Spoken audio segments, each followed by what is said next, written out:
Hello friends, in today's video we will continue learning about exchanges in chess. In the position in front of you, white has two options: to play c takes d4 and take the bishop, or to play queen takes h5 and take the knight. I would like you to pause the video and think, what would you play here if you were given the white pieces? Let us first take a look at queen takes h5. Here the dark square bishop of blacks is under attack. To me, it makes sense to put it near the king, and I believe the most important aspect to evaluate is king safety. I do not see how white can attack the black's king, as black has enough counterplay in the center. As we have mentioned, the dark square bishop seems to be an excellently placed defender. There will be pressure against e4 pawn from the e file and rooks over there, and possibly in the future, black can even consider the break d6 to d5. White's pawn on e4 doesn't seem to provide space advantage, because neither the black's dark square bishop, neither the black's knight are restricted by this pawn.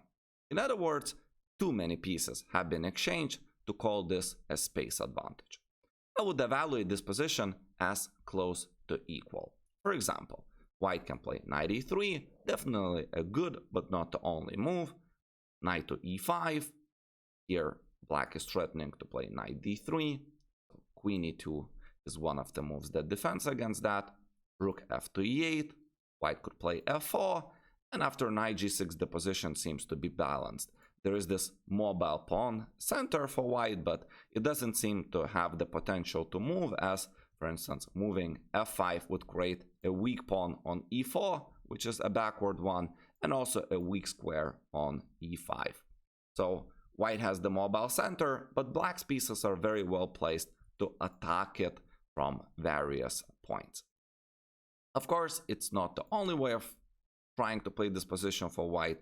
For instance, white could also play f4, but then after rook f e8 we have a very similar mobile center. Black will just play g6, maybe queen e6, and start playing against that where the position seems to be balanced as well. Now let's take a look at the other move in the starting position, which was c takes d4. Here white's queen is attacking the knight, and probably the knight needs to be retreated. g6 and weakening the dark squares when opponent has a dark square bishop and you don't seems to be really troublesome for black. For instance, white could play d5, knight to b4 could be played, and after knight e3, at some moment I believe you're going to see those dark squares very weak. For instance, also knight could come to g4 and threaten all sort of knight f6 and knight h6. No human being, I believe, would play g6 in this position. So the knight goes back, and here white has quite a few continuations. Let us look at bishop to g5 first. I like this move a lot. We're threatening to simply damage the pawn structure severely.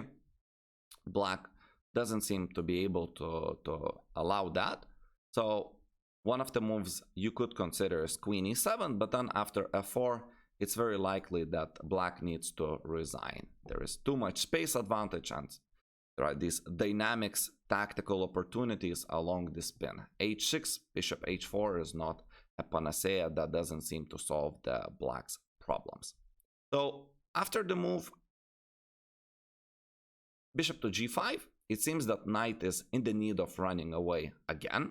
For instance, knight e8, and here white can comfortably play knight e3, where white has a clear advantage of better pieces and space, because these pawns are definitely restricting the black's knight. For instance, I could even play d5 perhaps in the future at the right moment. White also seem to have good chances for kingside attack, as their pieces seem to have a comfortable way of transitioning near the opponent's king, right? Rooks could be lifted, queen is also opened, you can bring her there easily as well. And thus, white in this position is much better. It was also possible, instead of playing bishop to g5, to play d5 very aggressively. Here, after, for instance, knight b4, we have a very beautiful play on the dark squares. That bishop is going to help us and lead the kingside attack. And if opponent plays knight to e5, then we could play knight to g3, where same ideas could be applied. Knight at some moment can jump to f5, the bishop could go to c3, but of course could stay on the current diagonal as well, and white is simply much better. f4 is an idea as well, of course. Hope you enjoyed this exercise. If you did, please subscribe to my chess channel for more such videos. You can also consider hiring me as your personal chess coach online. That's my full-time job for the last decade.